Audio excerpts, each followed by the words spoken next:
Welcome to Sri TV. Telugu Desam Party ఆవిర్భావ దినోత్సవం సందర్భంగా మనతో చర్చించడానికి ప్రముఖ తెలుగుదేశం పార్టీ కార్యకర్త ఉన్నారు. ఆయనతోటి తెలుగుదేశం పార్టీ, దాని విధి విధానాలు, ఆశయాలు, దాని గురించి ఒకసారి మాట్లాడదాం. నమస్తే అండి. నమస్తే అండి.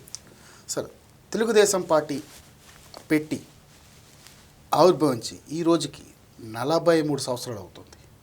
సో దీని విధి విధానాలు, ఆశయాలు, నిజంగా ఈ 43 సంవత్సరాల్లో తెలుగుదేశం పార్టీ ఆత్మగౌరవం, తెలుగువాడి ఆత్మగౌరవమే నినాదంగా పెట్టిన పార్టీ నిజంగా తెలుగువాడి ఆత్మగౌరవాన్ని నిలబెట్టిందా? ఇంకా భవిష్యత్తులో తెలుగువాడిని ఎంతవరకు తీసుకెళ్తుంది అనేది చెప్పగలరా? తెలుగుదేశం పార్టీ ఆవిర్భావం అనేది ఒక చరిత్ర. తెలుగుదేశం పార్టీ ఆవిర్భావంకు ముందు, ఆవిర్భావం తర్వాత అని నేటి తరం మాట్లాడుకుంటారు. ఎందుకంటే గతంలో 1983కు ముందు ఈ ఉమ్మడి ఆంధ్రప్రదేశ్లో తెలంగాణ, రాయలసీమ, కోస్తాంధ్రలో ఉన్న పరిస్థితుల్ని మనం కంపేర్ చేసుకొని నేడు పార్టీ ఆవిర్భవించిన తర్వాత మార్పులు చూసుకుంటే పుష్కలంగా కనిపిస్తాయి. గతంలో ఏంటంటే ముఖ్యంగా ఇక్కడ ప్రజలు ఎన్నుకుంటే, ప్రజలు ఓట్లేస్తే ఢిల్లీలో ముఖ్యమంత్రిని డిసైడ్ చేసేవాళ్ళు. ఢిల్లీలో ముఖ్యమంత్రి, సంవత్సరానికి ఒక ముఖ్యమంత్రిని, ఏదో నార్మల్గా మనం బట్టలు ఎలా మారుస్తాం అలాగా ముఖ్యమంత్రులని సీల్డ్ కవర్ ముఖ్యమంత్రులు అనేవాళ్ళు. సంవత్సరానికి చొక్కా మార్చినట్టు మార్చేసేవాళ్ళు ముఖ్యమంత్రులని. ఆ విధంగా మార్చేటప్పుడు ప్రజలకి ఎవరు ముఖ్యమంత్రిగా ఉన్నారో కూడా తెలియని పరిస్థితులు ఉన్నాయి నాడు. ఈరోజు అప్పుడు ఏంది, చెన్నారెడ్డా, భవనం వెంకటరామిరెడ్డి, అంజయ్య, సరే విజయభాస్కర్ రెడ్డి, రోజుకొకరు మారుతా ఉన్నారు. ఎవరు ముఖ్యమంత్రి అనేది, మంత్రులు అయితే ఎవరనేది కూడా తెలిసేది కాదు. అప్పుడు ఏంటంటే రాజకీయాలు అనేది కూడా ఎవరైతే డబ్బు ఉంటుందో, ఎవరైతే పెత్తందారులు ఉంటారో వాళ్ళ చేతుల్లో మాత్రమే నా రాజకీయం ఉండేది. అలాంటి పరిస్థితుల నుంచి చూసి తెలుగు వాళ్ళ అంటే తెలుగు మద్రాసీలు అని పిలిచేవాళ్ళు. ఎందుకంటే మనం మద్రాసు నుంచి విడిపోయి ప్రత్యేక రాష్ట్రంగా ఏర్పడినా కూడా మద్రాసీలు అని పిలిచేవాళ్ళు. ఇవన్నీ చూసి సినీ నటుడు ఎన్టీ రామారావు గారు తనను ఆదరించిన ప్రజల కోసం ప్రజాసేవ చేయడానికి ఆల్రెడీ ఆయన 60 ఏళ్ళ తర్వాత ప్రజాసేవలో ఉంటానని చెప్పడం జరిగింది. అది ఇవన్నీ పరిస్థితులు చూసిన తర్వాత మన తెలుగు వాళ్ళకంటూ ఒక సత్తా ఉంది, మన తెలుగు వాళ్ళ ఆత్మగౌరవం చాటాలి, ఈ పార్టీ అనేది తెలుగు ప్రజలు, నన్ను ఆదరించిన ప్రజలకు నేను సేవ చేయాలనే ఉద్దేశంతో ఇవన్నీ చూసిన తర్వాత తెలుగుదేశం పార్టీ అనేది పెట్టడం జరిగింది. మార్చి 29 ఎమ్మెల్యే క్వార్టర్స్లో మధ్యాహ్నం 2 గంటల ఆ సమయంలో అనౌన్స్ చేయడం జరిగింది. అనౌన్స్ చేసిన తర్వాత చాలామంది అన్నారు, రంగులు పూసుకునేవాడు రాజకీయం ఏం చేస్తాడు, రంగులు పూసుకునేవాడికి రాజకీయం తెలుసు, ఎమ్మెల్యేగానే గెలుస్తాడు, ఈ విధంగా అన్నారు. అలాంటి పరిస్థితుల్లో కొత్తగా రాజకీయాలు అనేది ఎవరో పెత్తందారులో, ఎవరో ఎక్కడో ఢిల్లీలో డిసైడ్ చేయడం కాదు. పేదవాళ్ళు ఓట్లేస్తేనే ఎవరైనా సమాజంలో ప్రజలే దేవుళ్ళు అనే నినాదంతో, అంటే ఎలాగంటే సమాజమే దేవాలయం, ప్రజలే దేవుళ్ళు అనే నినాదంతో బయటకు వచ్చి ప్రజల్లో తాను అంతకుముందు భారతదేశ చరిత్రలో ఏ రాజకీయ నాయకుడు చేయని విధంగా చైతన్య రథం మీద ఈ ఉమ్మడి ఆంధ్రప్రదేశ్లో 25,000 కిలోమీటర్లకు పైగా ప్రచారం చేసి దాదాపుగా 600లకు పైగా బహిరంగ సభల్లో అతని ఎన్టీ రామారావు గారు ఏం చేస్తాం, ప్రజలు ఎలా కష్టాలు, అవన్నీ చూసి వాటన్నిటి నుంచి తెలుగుదేశం పార్టీ అనేది విధి విధానాలు అనేది పుట్టుకురావడం జరిగింది. ఆ రోజు అప్పటి వరకు ఏంటంటే ఎవరైతే పెత్తందారుల చేతిలో ఉందని చెప్పారో రాజకీయాన్ని, ఆ రాజకీయాన్ని గరీబోర్డు ఇంటి ముందుకు తీసుకొని వచ్చారు. ఏంటంటే అప్పటి వరకు ఎలాంటి రాజకీయ చరిత్ర లేని ఎవరైతే విద్యావంతులు ఉన్నారో, డాక్టర్లు, ఇంజనీర్లు, లాయర్లు, ఇలాంటి వాళ్ళని, టీచర్లను తీసుకొని వచ్చి వాళ్ళకి ఎమ్మెల్యేగా టికెట్లు ఇప్పించి గెలిపించారు. అలాంటి వాళ్ళని ఎలాంటి రాజకీయ చరిత్ర లేని 200 మందిని చట్టసభలో కూర్చోబెట్టిన చరిత్ర ఎన్టీ రామారావు గారిది. ఆ విధంగా తెలుగుదేశం పార్టీ అనేది ఒక ప్రభంజనం సృష్టించడం జరిగింది. 1983 ఎన్నికల్లో జనవరి 9వ తేదీ ఎన్టీ రామారావు గారు ముఖ్యమంత్రిగా తొలిసారి ప్రమాణ స్వీకారం చేయడం జరిగింది. అప్పుడు రీఫార్మ్స్ ఎక్కడి నుంచి మొదలుపెట్టాడు మనం ముఖ్యంగా మాట్లాడుకుంటే, ఇప్పుడు చెప్పాం తెలుగుదేశం పార్టీ ఎందుకు పుట్టిందో అని. కూడు గుడ్డ నీడ, ఇది మొదటి నినాదం. ఎస్, కూడు గుడ్డ నీడ. మన పార్టీ జెండాలో కూడా అదే ఉంటుంది. మనం చూస్తే ఏదంటే కుటీర పరిశ్రమ, ప్రతి ఒక్కరికి ఇల్లు ఉండాలి, నాగలి పండించే ప్రతి రైతు, కర్షకుడు ప్రతి పండించే రైతు బాగుండాలి, కార్మికులందరూ వాళ్ళ కష్టంతోనే మనం ఈరోజు అందరం వాళ్ళు బాగుండాలి అనే నినాదంతో పుట్టింది. ఈ విధంగా మనం ఎన్టీ రామారావు గారు అనేది పార్టీ పెట్టిన తర్వాత తొలిసారి, అప్పుడు వరకు ఏంటంటే ఈ ఉమ్మడి ఆంధ్రప్రదేశ్లో అన్నం అనేది ఎవరన్నా పనికి వెళ్తే అక్కడ పెడితే తినేవాళ్ళు. చాలామంది గంజినీళ్ళు దాగి బతికేవాళ్ళు. అలాంటి రోజుల్లో ప్రతి పేదవాడికి బియ్యం అందించాలని 2 రూపాయల కిలో బియ్యం అనేది అందించడం జరిగింది. అది ఆ రోజుల్లో ఒక ప్రభంజనం. మళ్ళీ ఆ తర్వాత ఏదైతే జనతా వస్త్రాలు ఇవ్వడం కావచ్చు, అదేవిధంగా పక్కా గృహ నిర్మాణాలు. అంతకుముందు వరకు ఇందిరాగాంధీ ఇల్లు ఇచ్చారు, ఇవన్నీ మాటలు మాత్రమే ఉండేవి, చేతల్లో ఎక్కడ లేవు. ఎక్కడంటే గాలుల్లో మేళ్ళగట్టే విధంగా ఉండేది. కానీ ఎన్టీ రామారావు గారు ఫస్ట్ టైం స్లాబ్తో ఈ విధంగా ఇల్లు కట్టుకునేదానికి ఆ రోజు మంజూరు చేసి ఎంతోమంది పేదవాళ్లకు ఇల్లులు కట్టేయడం జరిగింది. ఈ విధంగా ఎన్టీ రామారావు గారు నిర్ణయం తీసుకుందాం. ముఖ్యంగా హైదరాబాద్లో మత కల్లోహాలు కావచ్చు, అదేవిధంగా రాయలసీమలో ఫ్యాక్షనిజాన్ని కావచ్చు, అదేవిధంగా నక్సలిజాన్ని, వీటన్నిటిని రూపుమాపిన పార్టీ తెలుగుదేశం పార్టీ. మనం చెప్పుకుంటే ఇంకా పటేల్ పట్వారీ వ్యవస్థ ఈ తెలంగాణలో ముఖ్యంగా భారతదేశానికి 1940లో స్వాతంత్రం వచ్చిన, హైదరాబాద్ విమోచన సెప్టెంబర్ 17 హైదరాబాద్ విమోచనోద్యమం జరిగిన, ఇంకా తెలంగాణలో పల్లెల్లో ప్రజలు పటేల్ పట్వారీల చేతిలో మగ్గుతూ ఉంటే, ఆ పటేల్ పట్వారీలు చెప్పిందే పెత్తనంగా ఉంటే, ఆ పటేల్ పట్వారీ వ్యవస్థని రద్దు చేసి ఈ తెలంగాణ ప్రజలకు నిజమైన స్వాతంత్రాన్ని అందించిన వ్యక్తి ఎన్టీ రామారావు గారు. అదేవిధంగా కరణం, మున్సబు అంటే వ్యవస్థల్ని రద్దు చేయడం జరిగింది ఎన్టీ రామారావు గారు. ఆంధ్ర సైడ్ కరణం, మున్సబు వ్యవస్థల్ని రద్దు చేయడం జరిగింది. ఇవన్నీ రద్దు చేశారు.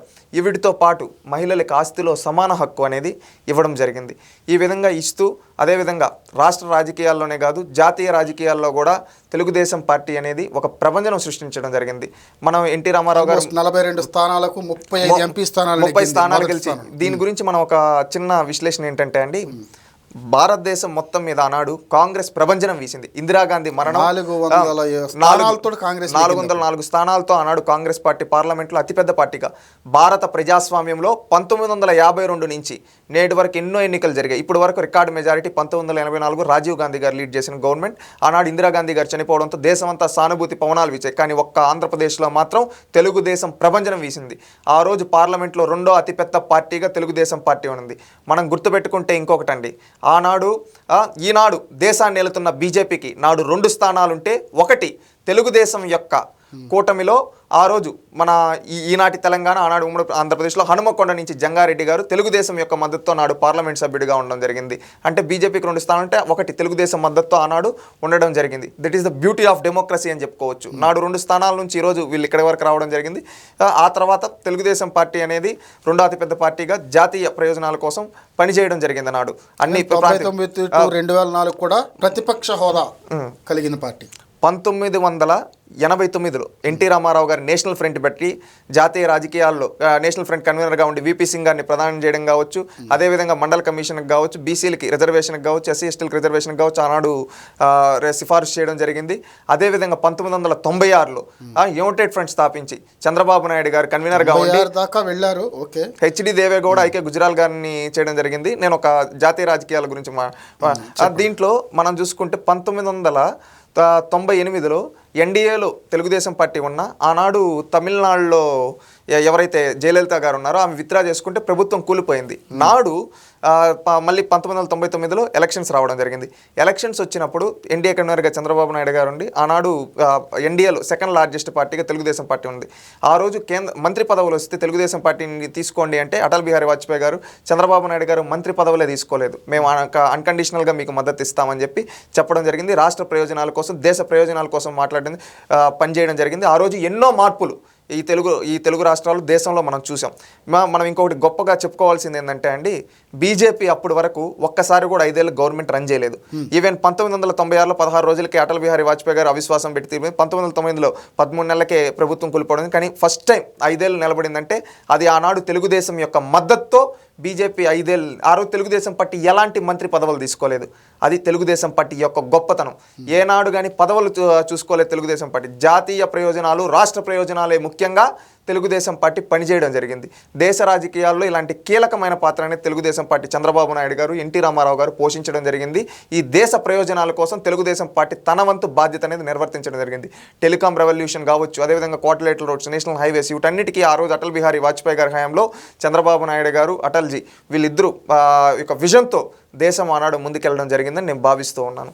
ఇంకా మనం ఇక్కడ తీసుకుంటే ముఖ్యంగా మహిళలకి తెలుగుదేశం పార్టీ ఏం చేసింది అని చాలామంది అడగచ్చు. తెలుగుదేశం పార్టీ 40 ఏళ్ళ చరిత్ర గల పార్టీ కదా, తెలుగుదేశం పార్టీ ఏం చేసిందని మాత్రమే యువత ముఖ్యంగా ఏంటంటే ఈరోజు సోషల్ మీడియాలో చూస్తూ ఉంటే చాలామంది ఏమంటే కల్పిత రాతలు చూసి ఎవరైనా మాట్లాడచ్చు. వాళ్ళకు ఒకటే చెప్పేది, ఒకప్పుడు మన తెలుగు రాష్ట్రాల్లో ముఖ్యంగా మహిళలు అంటే ఎలా ఉండేవాళ్ళు, ఏదో ఇంటి వరకే పరిమితం, ఏదో ఇంట్లో పనులు చేసుకుని ఆ స్థాయి నుంచి ఈరోజు మహిళలు ఎక్కడికైనా వెళ్ళి ఏ పనైనా చేసుకోగలుగుతున్నారు అనే విధంగా ఒక ఆత్మవిశ్వాసాన్ని నాడు పునాదులు వేసింది తెలుగుదేశం పార్టీ.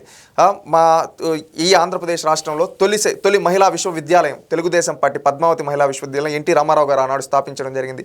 అదేవిధంగా ఆస్తిలో ఆడబిడ్డలుంటే ఆ ఆడబిడ్డలకు కూడా సమాన హక్కు కల్పించే చట్టం తీసుకొని వచ్చింది ఎన్టీ రామారావు గారు.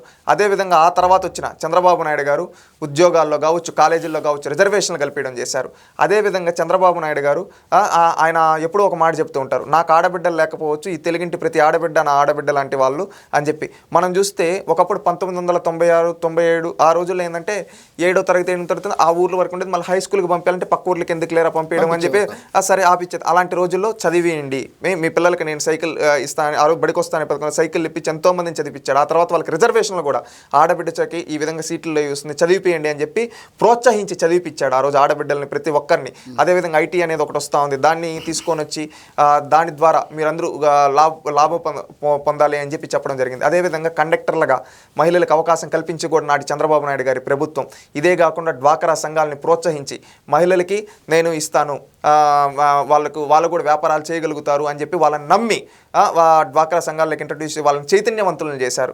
అదేవిధంగా మనం చూసుకుంటే దీపం పథకం, తన తల్లి పడ్డ కష్టం ఏ తల్లి పడకూడదని చెప్పి అప్పటి వరకు కట్ల పొయ్యిల వరకే పరిమితమైన రోజుల్లో ఎల్పిజి గ్యాస్ కనెక్షన్లు ఇచ్చి దాదాపుగా దీపం పథకం ద్వారా ఎంతోమంది గ్యాస్ కనెక్షన్లు ఇప్పించి ఆ పొగ నుంచి ఆనాడు కాపాడాడు. ఈ విధంగా ఎన్నో రీఫార్మ్స్ అనేది చేయడం జరిగింది. మొన్న కూడా చూస్తే 2014 నుంచి తల్లి బిడ్డ ఎక్స్ప్రెస్ కావచ్చు, అదేవిధంగా మహిళలకి ముఖ్యంగా అన్నిట్లో రిజర్వేషన్తో పాటు వాళ్ళని ఉన్నత స్థాయికి గౌరవించండి. ఎవరైనా మహిళల జోలికి వస్తే వాళ్ళపై చట్టపరంగా శిక్షించడానికి అన్ని విధాలమైన చర్యలు ఇప్పుడు టెక్నాలజీకి అప్డేట్ అవుతున్నట్టు దానికి తగ్గట్టుగా వాళ్ళకి ఎలాంటి రక్షణ కావాలో వాటన్నిటి కల్పించింది తెలుగుదేశం పార్టీ.